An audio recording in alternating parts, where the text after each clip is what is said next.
Pembahasan materi sejarah Kerajaan Sunda ini berangkat dari salah satu learning outcome mata kuliah kita, yakni menganalisis perkembangan kerajaan-kerajaan di Nusantara pada zaman kuno dari berbagai aspek kehidupan, politik, ekonomi, sosial, dan budaya.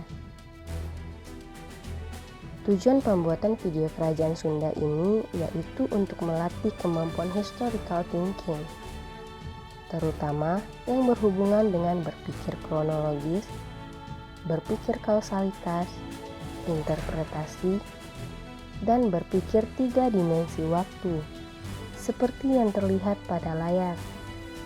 Jadi, untuk mengisi kolom pada tabel historical thinking, langkah-langkah yang harus dilakukan yaitu 1. Buatlah tahun perubahan dari setiap peristiwa. 2. Buatlah sebab atau latar belakang dari masing-masing peristiwa yang ada. 3. Apa pendapat saudara tentang peristiwa tersebut? 4. Berilah contoh peristiwa tersebut ke zaman sekarang. 5. Prediksi peristiwa yang akan terjadi di masa yang akan datang dan peristiwa yang terjadi hari ini. Silahkan simak uraian sejarah Kerajaan Sunda ini dengan sungguh-sungguh, karena ada instruksi tugas di setiap stage peristiwa. Selamat belajar. Menurut naskah Wangsakerta, Kerajaan Sunda merupakan kerajaan yang didirikan sebagai pengganti Kerajaan Tarumanegara, yang ketika itu semakin turun pamornya. Pada awalnya, Sunda merupakan bawahan Kerajaan Tarumanegara. Lepasnya Kerajaan Galuh dari Tarumanegara membuat kekuasaan Tarumanegara terbagi menjadi 2, yaitu Sunda dan Galuh. Dan pusat kerajaan dipindahkan ke Sundapura. Setelah memindahkan pemerintahan ke Sundapura, Kerajaan Tarumanegara menjadi kerajaan bawahan Sunda. Pada 18 Mei 669 Masehi, dinobatkanlah Tarusbawa yang merupakan raja ke-13 di Kerajaan Tarumanegara sebagai raja di Kerajaan Sunda.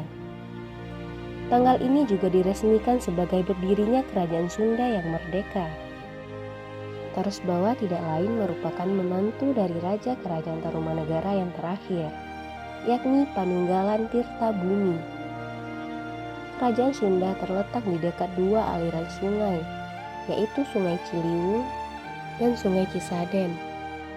Terkait dengan tahun berdirinya Kerajaan Sunda, dalam buku History Without Borders, The Making of an Asian World Region 1000 until 1800, justru dikatakan bahwa Kerajaan Sunda merupakan kerajaan yang bercorak Hindu dan Buddha yang berdiri antara tahun 932 sampai 1579 Masehi. Kerajaan ini terletak di bagian barat Pulau Jawa, termasuk Banten, Jakarta, Jawa Barat, dan sebagian Jawa Tengah sekarang. Bahkan, kerajaan ini memiliki 2 kawasan pelabuhan utama di Kalapa dan Banten. Kerajaan ini juga pernah menguasai wilayah bagian selatan Pulau Sumatera atau Lampung sekarang. Dari peristiwa lahirnya Kerajaan Sunda di atas, ada beberapa sebab yang melatar belakanginya. 1. Melemahnya kekuasaan Kerajaan Tarumanegara yang saat itu merupakan penguasa Kerajaan Sunda. 2. Terbaginya kekuasaan Kerajaan Tarumanegara menjadi 2 bagian, yakni Kerajaan Galuh dan Kerajaan Sunda.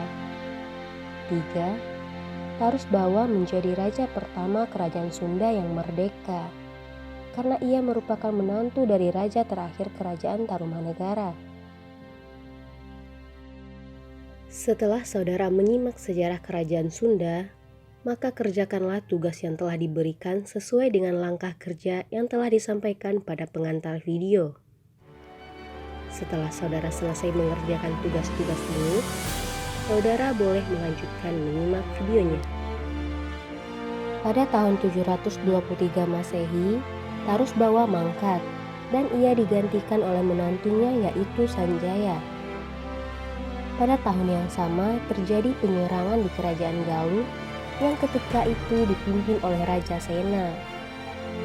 Penyerangan tersebut dilakukan oleh Purbasora dan kala itu raja menyingkir ke Gunung Merapi. Begitupun dengan Sanjaya yang mencari perlindungan kepada saudara ayahnya yang berdiam di Denuh. Akhirnya Sanjaya berhasil merebut kembali kerajaan Galuh dari tangan Purbasora dan mengangkat dirinya sebagai raja. Hingga akhirnya Sanjaya menyatukan kerajaan Sunda dengan kerajaan Galuh di bawah satu kepemimpinannya. Kerajaan Sunda di bawah pimpinan Raja Sanjaya mengalami perkembangan yang baik. Hal ini tampak jelas dari kelihayan sang raja menaklukkan wilayah-wilayah di sekitar kerajaan, bahkan lebih jauh dari itu. Di dalam buku Indonesia dalam Arus Sejarah dikatakan bahwa selain mengalahkan Purbasora dan merebut kembali kerajaan Galuh, Sanjaya juga berperang dengan daerah-daerah lain agar takluk padanya.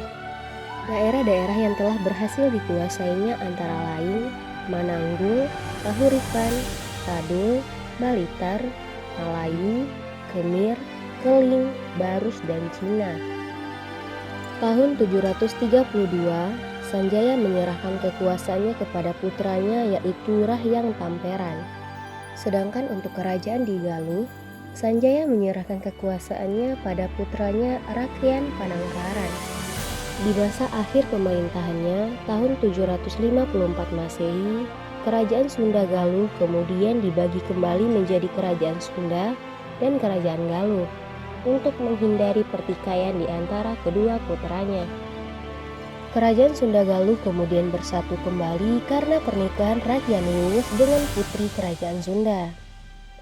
Rakyan Wungus naik tahta dengan gelar Prabu Jaya Kulon.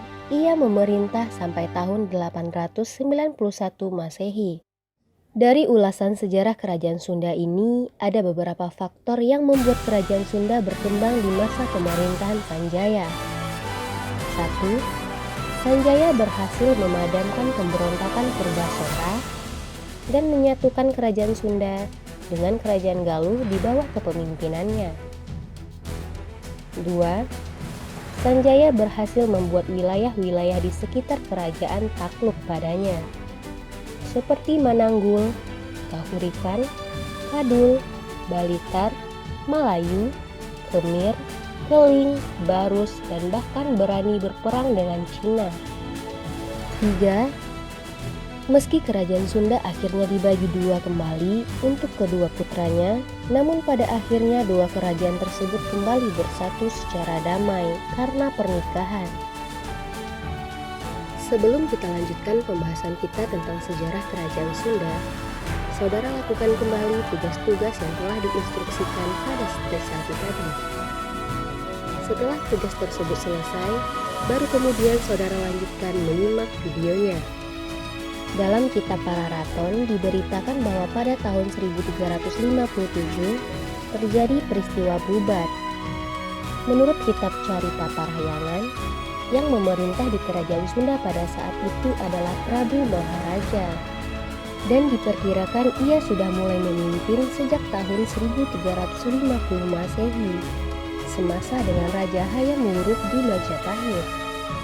Dalam peristiwa Bubat ini, sang raja gugur ketika hendak menikahkan putrinya Dyah Pitaloka dengan Raja Majapahit, yaitu Hayam Wuruk. Meski raja meninggal saat perang Bubat, namun Hayam Wuruk urung menguasai Sunda karena menghormati Dyah Pitaloka, calon istrinya yang juga jadi korban dalam perang Bubat.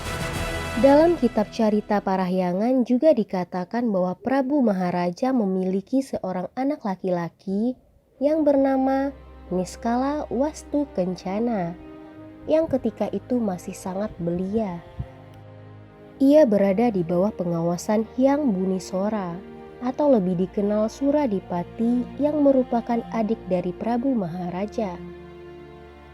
Selama kurang lebih 14 tahun, Hyang Bunisora memerintah di Kerajaan Sunda atas nama Niskala Wastu Kencana. pada tahun 1357 hingga 1371 Masehi. Namun ada juga ahli yang berpendapat bahwa sebenarnya ia memerintah hanya selama 6 tahun saja. Hal ini bertolak pada Sade Widasa atau lamanya waktu Raja Sunda terakhir memerintah. Setelah dewasa, Niskala Wastukencana dikenal dengan nama Prabu Siliwangi. Ia akhirnya menerima tahta dari Hyang Bunisora dan memerintah selama 104 tahun, yaitu dari tahun 1371 hingga 1475 Masehi. Masa kepemimpinannya yang sangat lama ini tidak lain dikarenakan selama ia memerintah, ia telah menjadi raja panutan yang ideal. Bijaksana, menjalankan agama dengan taat, ia juga mengamalkan Purbatisti Purbajati atau adat dan tradisi luhur, dan yang paling penting, ia sangat memperhatikan kesejahteraan rakyatnya. Hal tersebut dinyatakan dalam prasasti-prasasti yang dikeluarkannya. Setelah ia wafat, kedudukannya digantikan oleh putranya yang bernama Ningrat Kencana. Dalam prasasti batu tulis, Ningrat Kencana disebut sebagai Rahyang Dewa Niskala. Ningrat hanya memerintah dalam waktu yang singkat, sekitar 7 tahun, dari tahun 1475 hingga 1482 Masehi. Hal ini karena ia membuat suatu kesalahan, yaitu jatuh cinta pada wanita terlarang dari luar Sunda. Namun ketika ia wafat, namanya tertera di dalam prasasti batu tulis dan carita Pahrayangan sebagai yang mendiang di Guna Tiga, dan kedudukannya digantikan oleh Sri Baduga Maharaja. Dalam cerita Parahyangan dikatakan bahwa Sri Baduga Maharaja memerintah di kerajaan Sunda selama 39 tahun, yaitu pada tahun 1482 hingga 1521 Masehi. Pada masa kepemimpinannya inilah kerajaan Sunda mencapai puncak kejayaannya. Ia dikatakan membuat parit Pakuan yang berarti ia telah memindahkan pusat kerajaan dari Kawali, Ciamis, dengan keratonnya yang bernama Surawisesa ke Pakuan Pajajaran di Bogor. Diketahui bahwa pada masa pemerintahannya, ia lebih menekankan kehidupan yang berdasarkan kepada aturan agama. Hal ini tercermin dalam kitab Carita Parahyangan yang di dalamnya dikatakan bahwa Sang Ratu Jayadewata menjalankan pemerintahannya berdasarkan kitab-kitab hukum yang berlaku, sehingga pemerintahannya berjalan dengan aman, tentram, dan sejahtera. Dalam berita Portugis, Tompires pada tahun 1513 menyebutkan bahwa di Cimanuk, yang merupakan pelabuhan dan batas kerajaan Sunda bagian timur, sudah banyak penduduk Sunda yang menganut agama Islam. Dari pernyataan ini jelaslah bahwa pada masa pemerintahan Sri Baduga, Islam sudah masuk dan berkembang di kawasan Sunda. Untuk mengatasi pengaruh Islam sampai ke pusat, maka sesuai dengan yang tertera dalam prasasti Kebantenan, bahwa sang raja berusaha untuk membuat daerah kebuyutan yang bernama Jayagiri dan Sunda Sembada, agar pengajaran keagamaan semakin aktif dan tidak banyak lagi rakyat yang melanggar Sang Hyang Siksa. Kekuatan pengaruh Islam ini sangat ditakuti oleh sang raja, karena jika seandainya Islam berhasil memasuki daerah Sunda, maka tidak mustahil jika keberadaan agama Hindu yang selama ini dianut masyarakat akan hilang dalam sekejap mata, dan bisa jadi orang-orang Islam akan menguasai Sunda seperti halnya yang terjadi di Jawa.